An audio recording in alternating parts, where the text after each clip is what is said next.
Hola, mi nombre es Daniel y esto es Desastres Naturales. Los números que iniciaron el pánico.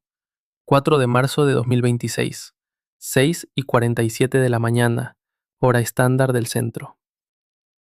Una estación rutinaria de monitoreo del nivel del agua de la NOAA en Marquette, Michigan, registra una lectura que el sistema automatizado marca de inmediato con una alerta roja. El nivel del agua ha caído 1,3 centímetros durante la noche.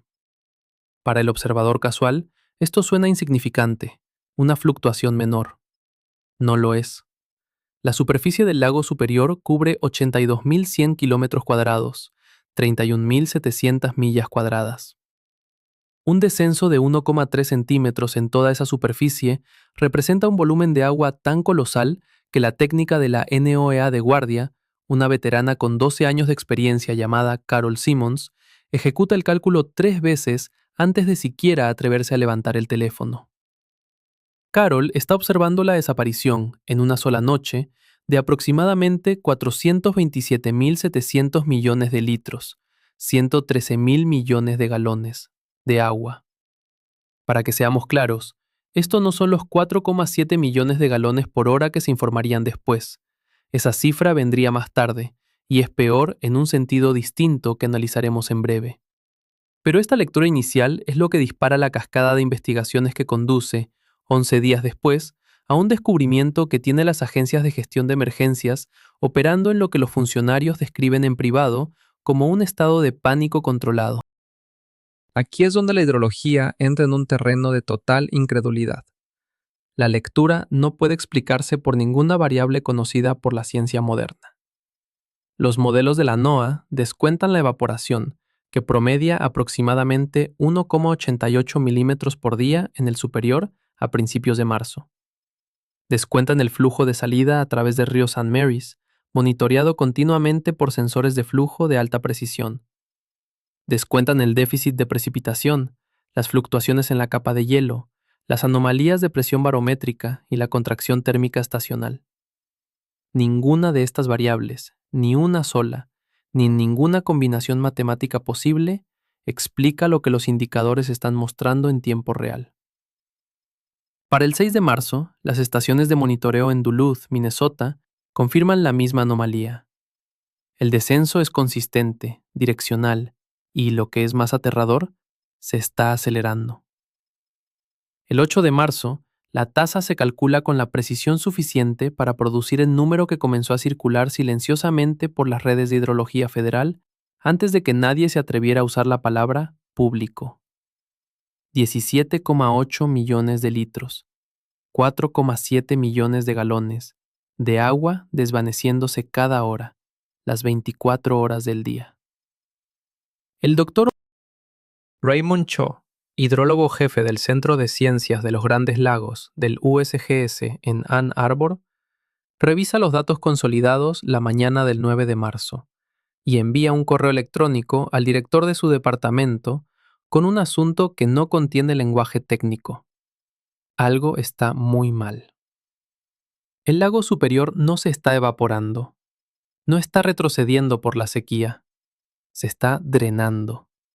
Se está filtrando a través de un sistema de túneles bajo su lecho que ningún estudio geológico en 150 años de ciencia moderna detectó jamás. Estamos ante un proceso geofísico de una magnitud sin precedentes, un vacío tan profundo y vasto que los primeros investigadores que vieron los datos del sonar se negaron a presentar su informe porque asumieron que el equipo estaba roto. No lo estaba, y lo que está ocurriendo ahora mismo bajo la superficie del mayor lago de agua dulce del mundo está obligando a los científicos a reescribir todo lo que creían saber sobre la geología de América del Norte. El reloj ha comenzado a correr, y el suelo bajo nuestros pies ya no es lo que parece. La cronología de lo que hoy se conoce como el evento del vacío superior se acelera drásticamente a partir del 10 de marzo de 2026. Tras la confirmación de la pérdida masiva de volumen, una flota de emergencia conjunta del Servicio Geológico de los Estados Unidos, USGS, y la NOAA despliega dos buques de investigación crítica, el RV Sturgeon y el MAMA CGS Limnos. Su misión inicial no es encontrar un túnel, es descartar lo obvio. Los geofísicos buscan fracturas por sedimentos, desplazamientos de fallas menores o migraciones de canales. Buscan algo que la ingeniería humana pueda reparar. No están preparados para lo que los sensores están a punto de devolver desde el abismo. 11 de marzo de 2026, 14:43 horas. El RV Sturgeon opera su conjunto de sonar multi-haz de alta resolución en el sector de Cuadrícula 7, una región del lecho del lago que se encuentra a una profundidad de 396 metros, 1.300 pies. El operador del sonar, un contratista del USGS llamado Pete Varga, detecta una señal de retorno anómala. No es una protuberancia, no es una anomalía de densidad en el lodo, es un vacío absoluto. Varga solicita una segunda pasada con una frecuencia ajustada para penetración de sedimentos. Lo que aparece en las pantallas de cristal líquido del laboratorio de a bordo silencia a toda la tripulación. Allí, en el suelo de la cuenca central del lago superior, se abre una entrada de túnel de aproximadamente 20,7 metros, 68 pies de diámetro. Sus paredes no son irregulares como una fractura tectónica común. Presentan una curvatura esculpida y suave que los geólogos asocian con un proceso específico y profundamente alarmante: la disolución a largo plazo de roca carbonatada por agua ácida, moviéndose bajo una presión hidráulica masiva. El análisis geofísico profundo revela una paradoja que desafía un silo de mapas geológicos. El lago superior se asienta sobre rocas ígneas y metamórficas del Precámbrico, granito y basalto, formadas hace 1.100 millones de años durante el sistema de rift del midcontinente, uno de los eventos volcánicos más potentes en la historia de la Tierra. Estas rocas son, teóricamente, inmunes a la disolución ácida. Sin embargo, los datos del sonar de penetración sísmica revelan la verdad oculta. Debajo de la dura corteza de basalto existe una intrusión de carbonatos, piedra caliza y dolomita, depositada durante una transgresión marina hace cientos de millones de años, atrapada y oculta a los estudios superficiales. El túnel ha encontrado esta capa débil. Para las 18:00 horas del 12 de marzo, el mapeo de emergencia identifica 7 aberturas adicionales a lo largo de un corredor de 22,5 kilómetros, 14 millas, en la cuenca central.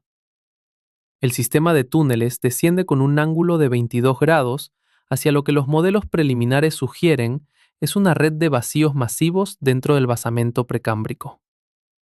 La doctora Linda Akafor, geomorfóloga especializada en procesos de karstificación de la Universidad de Wisconsin-Madison, se une al consorcio de emergencia y emite una declaración técnica que el Departamento del Interior clasifica de inmediato.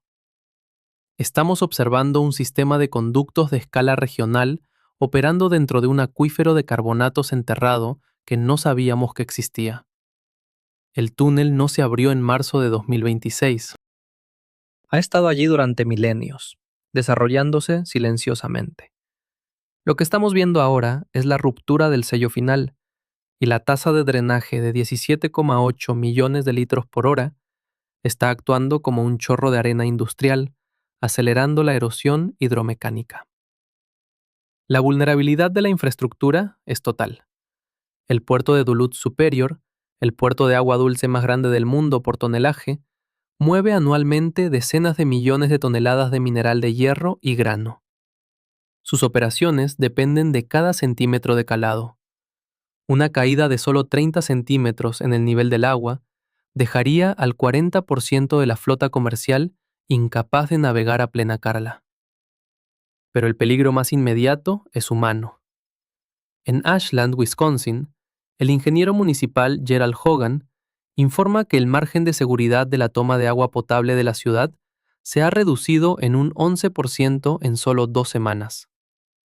Estas tomas no están diseñadas para un lago que se vacía por debajo. Si el nivel del agua cae por debajo de las estructuras de succión, no hay plan B para el suministro de agua de miles de ciudadanos. La presión del agua de 2,9 mil billones de galones está empujando el superior hacia abajo, y el sistema de monitoreo sísmico de la Universidad de Minnesota Duluth registra ahora microtremores constantes. El sonido de la roca sólida fracturándose, bajo el estrés de un vacío que crece cada segundo que pasa. Para comprender la magnitud de lo que está ocurriendo bajo el lado superior, debemos observar otros puntos de ruptura en el continente. La geología no miente, pero a menudo se oculta tras eones de sedimentación. El proceso que está devorando el lago es la karstificación, un fenómeno que los ingenieros en México y Estados Unidos conocen bien, pero nunca a esta escala abismal. En la península de Yucatán, el sistema de cuevas inundadas Sac-Actun se extiende por cientos de kilómetros, drenando agua dulce hacia el océano a través de una red de piedra caliza porosa. En Florida, el colapso de sumideros en 2024 demostró que ciudades enteras pueden ser engullidas cuando el soporte estructural inferior se disuelve. Pero lo que sucede en el superior es una anomalía física. Es como si el sistema de drenaje de un continente entero se hubiera activado de golpe bajo 2,9 mil billones de galones de agua. La ciencia detrás de este desastre se centra en una capa de intrusión de carbonatos previamente desconocida, atrapada bajo el basalto del rift del midcontinente. Durante décadas, los geólogos asumieron que el lecho del superior era una placa impenetrable de roca ígnea de 1.100 millones de años.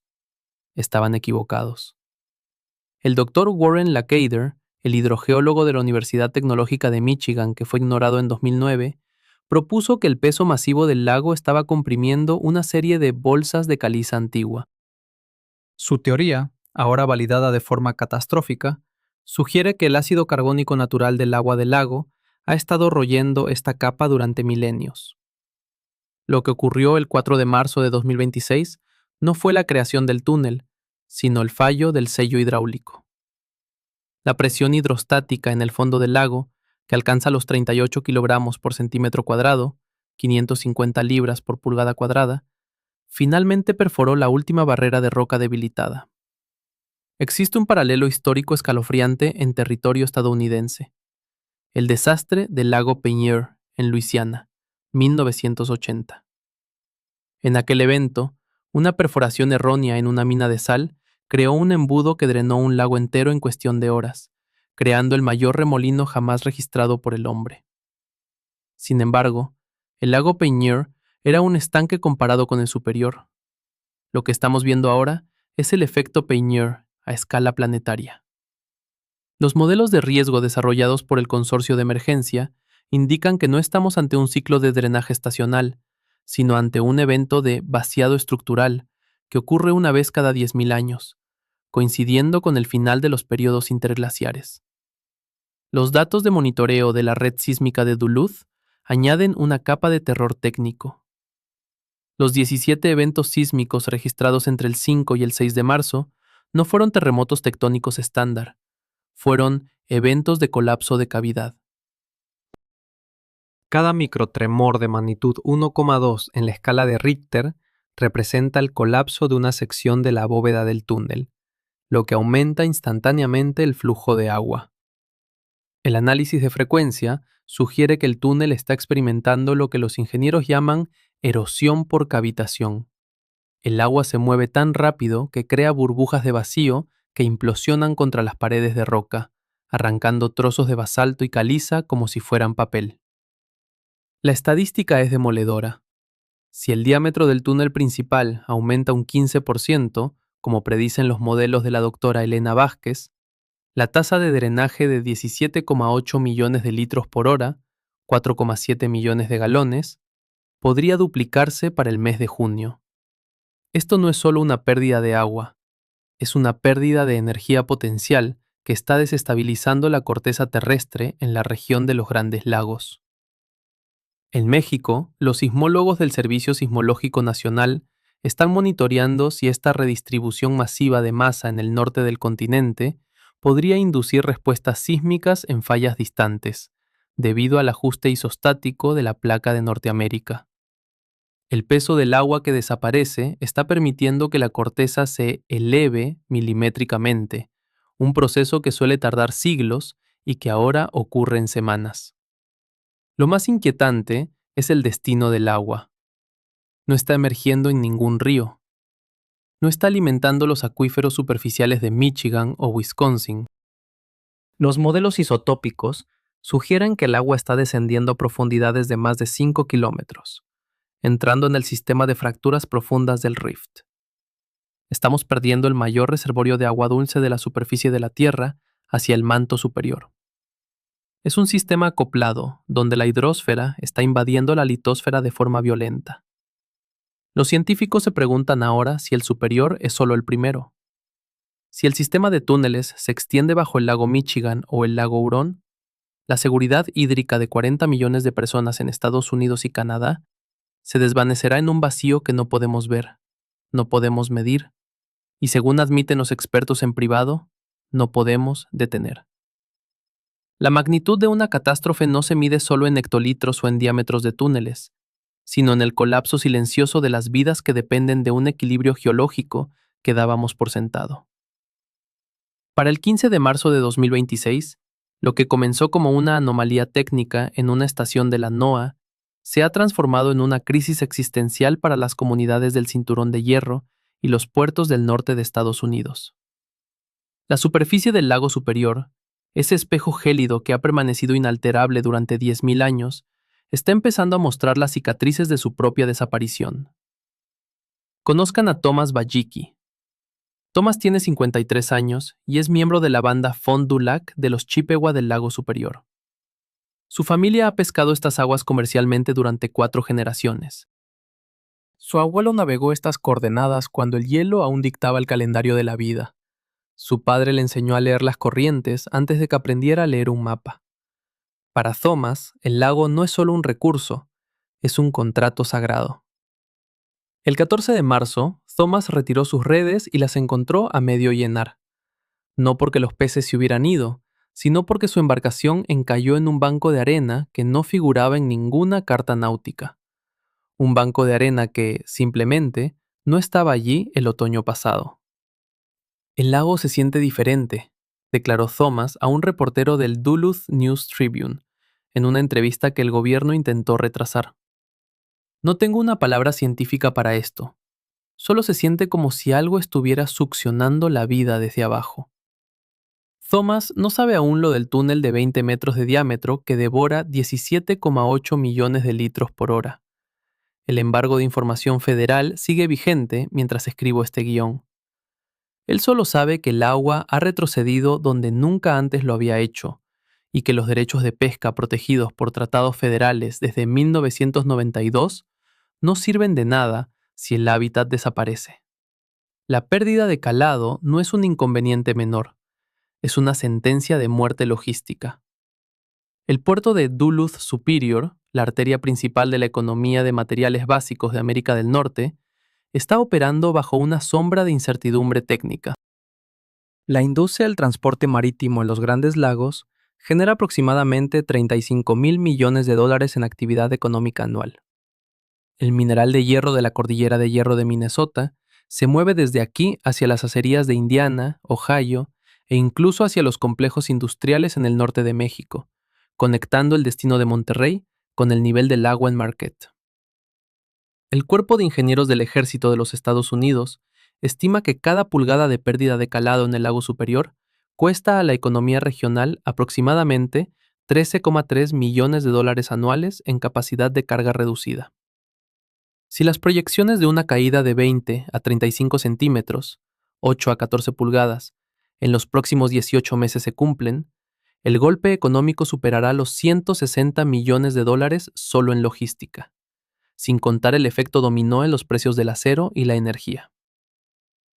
Los buques de carga masiva, como el mítico Paul Air Tregurta, que mide más de 300 metros de largo, ya están ajustando sus límites de carga por temor a quedar varados en los canales de aproximación.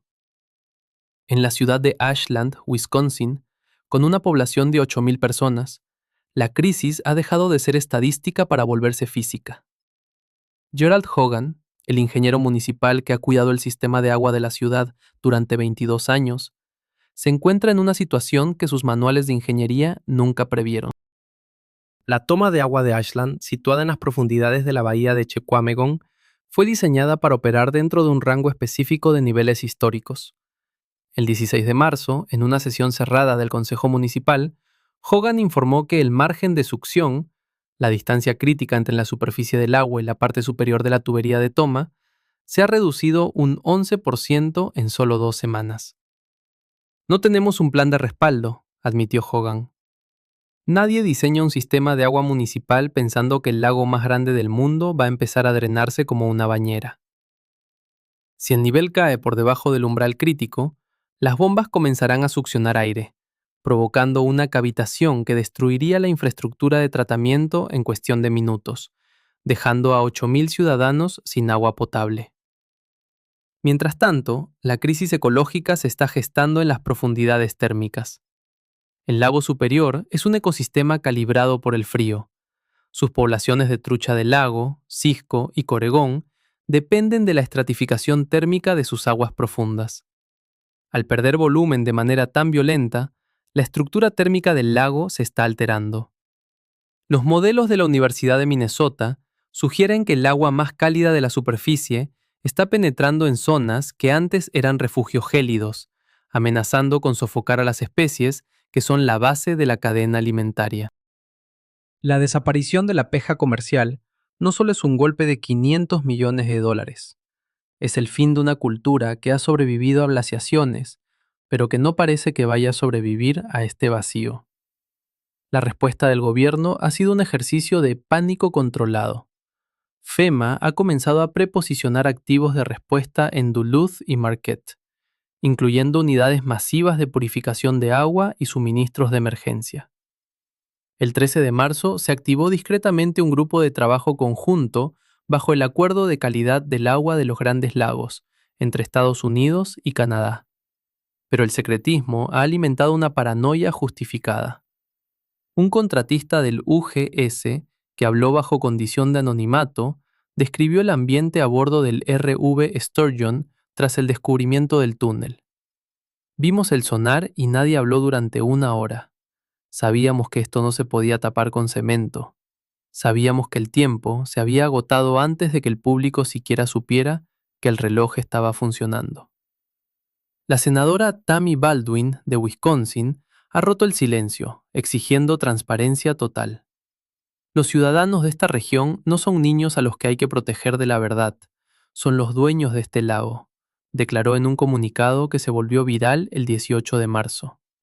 Pero la verdad es más aterradora que el secreto. El costo de una intervención de ingeniería para sellar un túnel de 20 metros a 400 metros de profundidad bajo la presión de un lago entero es incalculable. Algunos expertos hablan de cifras que superan los $50.000 millones, aproximadamente $1 billón de pesos mexicanos. Una inversión que ni siquiera garantiza el éxito. Mientras los políticos discuten sobre presupuestos y jurisdicciones, el agua sigue cayendo. Thomas Bajicki volvió a salir en su bote esta mañana, mirando el horizonte con una mezcla de horror y resignación. Él sabe lo que los científicos apenas están empezando a admitir. El lago se está yendo, y no hay nada en el arsenal tecnológico de la humanidad que pueda obligar a la Tierra a cerrarse de nuevo. A medida que nos acercamos al final de marzo de 2026, la pregunta que domina cada reunión de emergencia en Washington y Ottawa es la más simple, y a la vez la más devastadora. ¿Se puede detener? Si hablas con los ingenieros y geólogos del consorcio fuera de micrófono, en esos momentos de honestidad brutal que solo ocurren tras 20 horas de trabajo continuo, lo que recibes son los silencios más largos que jamás hayas experimentado en una conversación profesional. La realidad técnica es que la humanidad nunca se ha enfrentado a una fuga hidráulica de esta magnitud y profundidad. Existen 3 conceptos de intervención sobre la mesa, y cada uno es más desalentador que el anterior. El primero es la inyección de lechada profunda, deep grouting. En condiciones normales, los ingenieros bombean cemento de alta presión y aditivos químicos directamente en los vacíos subterráneos para estabilizarlos. Se hizo en la crisis de Florida y en reparaciones de presas en el cauce del río Colorado. Pero las condiciones bajo el lago superior son prohibitivas. El túnel está activo. El agua se mueve a una velocidad y volumen tales que cualquier material inyectado es arrastrado antes de que pueda fraguar. Un ingeniero lo describió en una sesión filtrada como intentar llenar una manguera de incendios con hormigón mientras el grifo está abierto al máximo.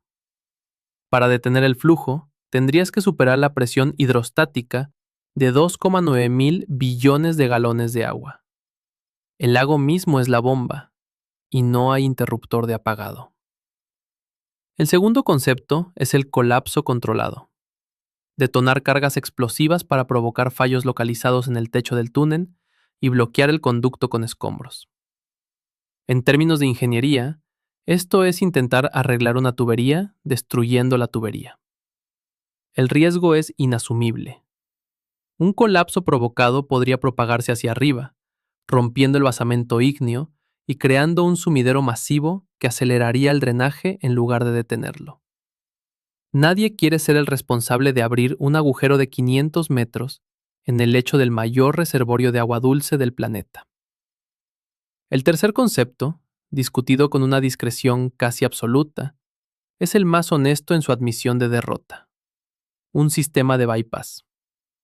Aceptar que el túnel es permanente y compensar la pérdida redirigiendo agua de otras cuencas hidrográficas hacia el superior. Un proyecto de infraestructura a una escala comparable a la construcción del Canal de Panamá, con un cronograma medido en décadas y un costo que superaría el Producto Interno Bruto de varias naciones pequeñas. El doctor Raymond Cho, el hidrólogo del USGS, cuyo correo electrónico inició esta cadena de eventos, se dirigió al consorcio el 19 de marzo con una evaluación que ha dejado una marca indeleble en la comunidad científica. No poseemos actualmente la capacidad de ingeniería para detener este proceso en ningún plazo que evite un descenso medible del nivel del agua. Nuestras opciones reales son la mitigación, el monitoreo y la adaptación. Debemos ser honestos con el público. No estamos en posición de revertir lo que está sucediendo. Lo que sabemos hoy, 22 de marzo de 2026, es que el lago superior está sangrando hacia el interior de la Tierra. El sistema de túneles no solo está ahí, se está expandiendo. La red sísmica sigue registrando microtremores que trazan el avance de las fracturas a través de la corteza. La erosión hidromecánica está ensanchando las fauces del abismo. Los indicadores de nivel en Marquette, Duluth y Thunder Bay siguen moviéndose en una sola dirección, hacia abajo. Thomas Bajicki volvió a salir en su bote esta mañana. El banco de arena que lo encalló ahora es visible sobre la superficie, una nueva isla de sedimentos que no debería existir. Gerald Hogan revisó su margen de toma de agua. Se redujo otro milímetro. El doctor Warren Lacader, el hombre que pasó 15 años siendo ignorado, ahora trabaja 18 horas al día para el gobierno que lo silenció.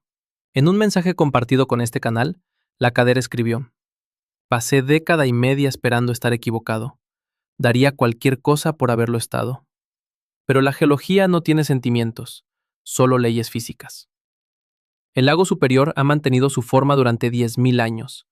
Ha sido el pilar de un ecosistema, el motor de una economía y el corazón de un continente. Ahora, ese corazón tiene una fuga. Tal vez esto ya ocurrió antes, en el pasado profundo de la Tierra, y el sedimento eventualmente cubrió la herida. Pero para la civilización humana, para las ciudades que beben de su orilla y los barcos que cruzan su lomo, el reloj sigue marcando una cuenta regresiva que no sabemos cómo detener. El túnel sigue allí. Los números siguen subiendo. Y nosotros seguimos observando cómo el azul profundo se desvanece en la oscuridad de un vacío que nunca debimos descubrir. Gracias por acompañarnos en esta cobertura de desastres naturales. Manténganse atentos a los datos. La Tierra no ha terminado de hablar.